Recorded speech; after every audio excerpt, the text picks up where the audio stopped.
Good morning, students. Today we are going to see about the 7th standard science, term 2, unit 1, heat and temperature. And you learn about properties of mercury and properties of alcohol. ஓகேங்களா?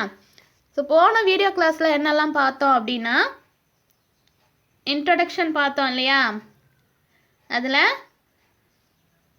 Temperature units என்னென்ன அப்படின்றதையும் அதே மாதிரி measuring temperature பற்றி பார்த்தோம் இல்லையா?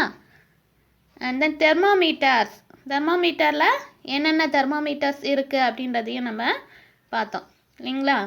And activity 1 வரைக்கும் பார்த்துருக்கோம். ஓகேவா? And now you learn about properties of mercury. பாதரசத்தின் பண்புகள் என்னென்ன அப்படின்றத பார்க்கலாம். ஓகேங்களா? Okay, listen ma. Properties of mercury. Its expanse is uniform. For equal amount of heat is expand by equal length. பாதரசம் எப்படி இருக்கும்? சீராக விரிவடையக்கூடியதாக இருக்கும். அதே மாதிரி ஒரே அளவு வெப்ப மாற்றத்திற்கு அதன் நீளத்தில் ஏற்படக்கூடிய மாற்றமும் ஒரே அளவுடையதாக இருக்கும். சரிங்களா? And it is opaque and shining. இது எப்படிப்பட்டது? ஒளி ஊடுருவாததாக இருக்கும் மற்றும் பளபளப்பானதாக இருக்கும். சரிங்களா? And it does not stick to the side of the glass tube. இது கண்ணாடி குழாயில் அதோட சுவர்களில் ஒட்டாததாக இருக்கும். It is a good conductor of heat. வெப்பத்தை நன்கு கடத்தக்கூடியது. சரிங்களா? And it has a high boiling point 357 degrees Celsius and a low freezing point -39 degrees Celsius. Hence, a wide range of temperature can be measured using a mercury thermometer. இது அதிக அளவு கொதிநிலையும் குறைந்த அளவு உறைநிலையும் கொண்டதாக இருக்குது. அதே மாதிரி அதிக நெடுக்கத்தாலான வெப்பநிலைகளை அளக்க பாதரசம் பயன்படுத்தப்படுது. சரியா? Next properties of alcohol. ஆல்கஹாலோட பண்புகள் என்னென்ன அப்படின்னா, the freezing point of alcohol is less than -100 degree Celsius. So it can be used to measure very low temperature. Alcohol பார்த்தோம் அப்படின்னா -100 டிகிரி செல்சியஸ்க்கு குறைவாக உறைநிலையை கொண்டதாக இருக்குது. சரியா? எனவே மிக குறைந்த வெப்பநிலையை அளக்க பயன்படுது. It's expands per degree Celsius rice in temperature is very large. இதோட டிகிரி செல்சியஸ் வெப்பநிலை வெப்பநிலையோட உயர்வுக்கு இதன் விரிவடையும் தன்மை தான் அதிகமாகும் அப்படின்னு சொல்லியிருக்காங்க. சரிங்களா? 1 டிகிரி செல்சியஸ் வெப்பநிலையில் அதோட விரிவடையும் தன்மை எப்படி இருக்கும்? அதிகமாக இருக்கும். சரியா? It can be colored brightly and hence is easily visible. இது என்ன அதிக அளவுக்கு வண்ணமூட்ட முடியும் அப்படின்னு சொல்லியிருக்காங்க. அதனால் கண்ணாடி குழாய்க்குள் இந்த திரவத்தை தெளிவாக காண இயலும். சரிங்களா? நெக்ஸ்ட் பாருங்கள், டைப்ஸ் ஆஃப் தெர்மோமீட்டர்ஸ். வெப்பநிலைமானியோட வகைகள் என்னென்ன?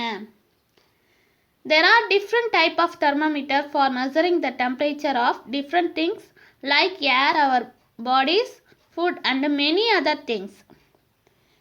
காற்று, உடல் வெப்பநிலை, உணவு மற்றும் பல பொருட்களோட வெப்பநிலைகளை அளக்க நம்ம என்ன பண்ணுறோம்? பல்வேறு வகையான வெப்பநிலைமானியை பயன்படுத்துகிறோம். சரியா? Among these, the commonly used thermometer are clinical thermometer and laboratory thermometer. அதில் மருத்துவ வெப்பநிலைமானியையும் ஆய்வக வெப்பநிலைமானியையும் பொதுவாக பயன்படுத்தப்படும் வெப்பநிலைமானியாக இருக்குது. சரியா? And clinical thermometer. First one என்ன? கிளினிக்கல் தெர்மோமீட்டர், மருத்துவ வெப்பநிலைமானி. These thermometers are used to measure the temperature of a human body at home, clinics and hospitals. All clinical thermometers have a king that prevents the mercury from following back into the bulb when the thermometer is taken out of the person mouth so that the temperature can be noted conveniently. So இந்த வகையான வெப்பநிலைமானி வந்துட்டு எப்படி இருக்குது, வீடுகள் மருத்துவமனைகள் போன்ற இடங்களில் வந்துட்டு மனித உடலோட வெப்பநிலையை வந்துட்டு அளக்க பயன்படுது அப்படின்னு சொல்லியிருக்காங்க. அது மட்டும் இல்லாமல் மருத்துவ வெப்பநிலைமானியில் வந்துட்டு அந்த குழாய் இருக்கு இல்லையா, அது ஒரு குறுகிய வளைவு வந்துட்டு காணப்படும். ஸோ இந்த குறுகிய வளைவானது வெப்பநிலைமானியை வந்துட்டு நோயாளியோட வாயிலேருந்து எடுத்ததும் பாதரசம் வந்துட்டு என்னாகும், மீண்டும் அந்த குமிழ்குள்ளேயே போயிடும்.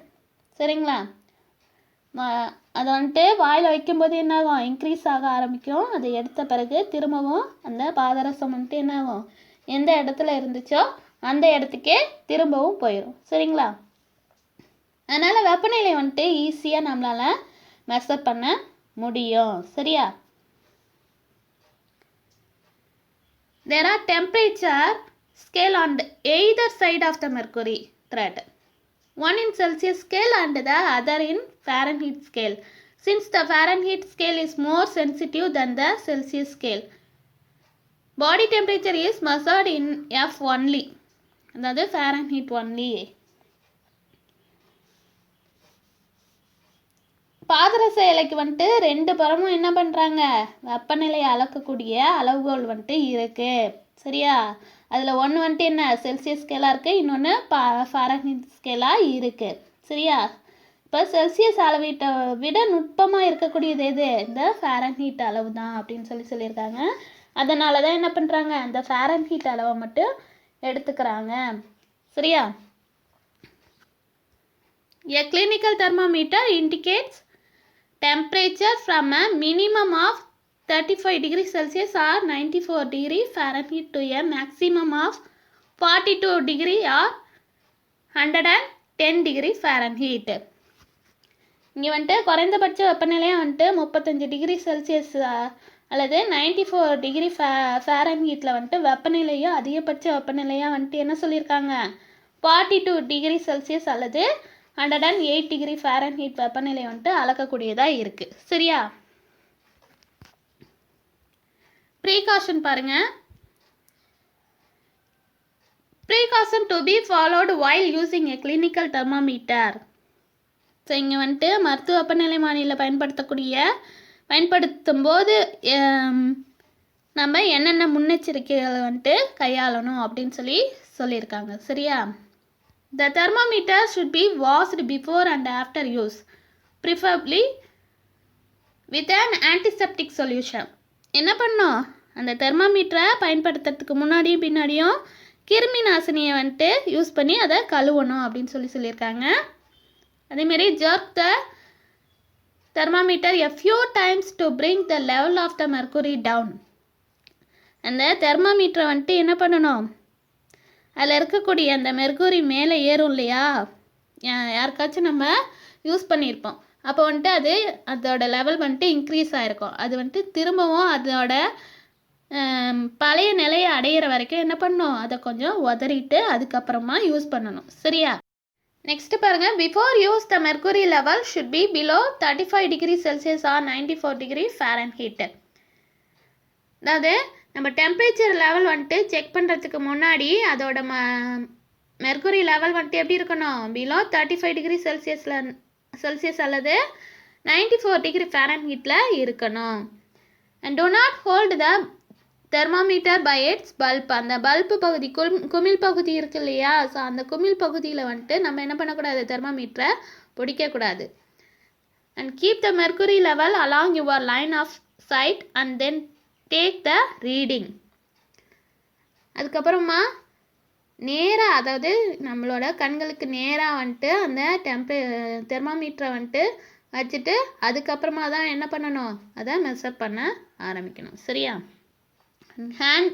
handle the thermometer with care. If it hits against some hard object it may break. அதாவது வெப்பநிலைமானியை வந்துட்டு கவனமாக வந்துட்டு நம்ம கையாளணும். கடினமான பரப்பில் வந்துட்டு வெப்பநிலைமானி அந்த தெர்மாமீட்டர் வந்துட்டு மோதிச்சு அப்படின்னா அது என்ன ஆயிரும், பிரேக் ஆயிரும், உடஞ்சிரும். Do not place the thermometer in a hot flame or in the hot sun. அதே மாதிரி வெப்பநிலைமானியை வந்துட்டு என்ன பண்ணக்கூடாது, இந்த எரியக்கூடிய பொருட்கள் இருக்கும் இல்லையா, நல்லா ஹீட்டான பகுதியில் வந்துட்டு என்ன பண்ணக்கூடாது, பக்கத்தில் கொண்டு போகக்கூடாது. அதே மாதிரி நேரடியாக சன்லைட்டில் வந்துட்டு காமிக்கவும் கூடாது. சரியா? Next laboratory thermometer. Laboratory thermometer ஆய்வக வெப்பநிலைமானி. ஸோ இந்த லெபார்டரி தெர்மாமீட்டர் எங்கெல்லாம் யூஸ் பண்ணுறோம் அப்படின்னா, laboratory thermometers are used to measure the temperature in school and other laboratories for scientific research. எங்கே யூஸ் பண்ணுறோம், ஸ்கூல்ஸ்லையும் லேப்ஸ்லையும் யூஸ் பண்ணுறாங்க அந்த அறிவியல் ஆய்வுகளுக்காக. சரியா? they are also used in the industry as they can measure temperature higher than what clinical thermometer can record. அதாவது தொழிற்சாலையிலையும் வந்துட்டு இந்த ஆய்வக வெப்பநிலைமானியை வந்துட்டு பயன்படுத்துகிறாங்க. இது வந்துட்டு மருத்துவ வெப்பநிலைமானியை விட அதிக மதிப்பு கொண்ட வெப்பநிலையும் அளக்க இது பயன்படுத்தப்படுது. சரியா? The stem and the bulb of a lab thermometer are longer when compared to that of a clinical thermometer. and அதாவது இது எப்படி இருக்கு, இந்த வகை தெர்மாமீட்டர் வந்துட்டு கண்ணாடி தண்டும் குமிழும் மருத்துவ வெப்பநிலைமானியை காட்டிலும் பெரியதாக இருக்கும். சரியா? பெருசாக இருக்கும் அப்படின்னு சொல்லியிருக்காங்க. மேலும் இது வந்துட்டு குறுகிய வளைவு இதில் இருக்காது. சரியா? There is no kink in the lab thermometer. A laboratory thermometer has only the Celsius scale ranging from -10 degrees Celsius to 110 degree Celsius. இந்த லெபார்டரி தெர்மாமீட்டர் எடுத்துக்கிட்டோம் அப்படின்னா அதோட செல்சியஸ் ஸ்கேல் வேல்யூ எப்படி இருக்கும், -10 டிகிரிலேருந்து 110 டிகிரி செல்சியஸ் வரைக்கும் இருக்கும் அப்படின்னு சொல்லியிருக்காங்க. அதோட ப்ரீகாஷன்ஸ் என்ன அப்படின்னு சொல்லி பார்க்கலாம், முன்னெச்சரிக்கைகள். சரிங்களா? ஸோ இது யூஸ் பண்ணுறதுக்கு முன்னாடி என்னெல்லாம் செய்யணும் அப்படின்னா, do not tilt the thermometer while measuring the temperature, place it upright. அந்த டெம்பரேச்சரை வந்துட்டு மெஷர் பண்ணுறதுக்கு முன்னாடி வெப்பநிலைமானியை வந்துட்டு என்ன பண்ணக்கூடாது, சாய்க்காமல் நேராக வச்சு அதை மெஷர் பண்ணணும். சரியா? and note the reading only when the bulb has been surrounded by the substance from all side. எந்த பொருளோட வெப்பநிலையை வந்துட்டு நம்ம மெஷர் பண்ணுறோமோ அந்த பொருள் முழுவதுமாக வந்துட்டு வெப்பநிலைமானியோட குமிழ் வந்துட்டு அனைத்து பக்கங்களெல்லாம் வந்துட்டு சூழ்ந்து இருக்கிற மாதிரி வச்சுக்கணும். சரியா?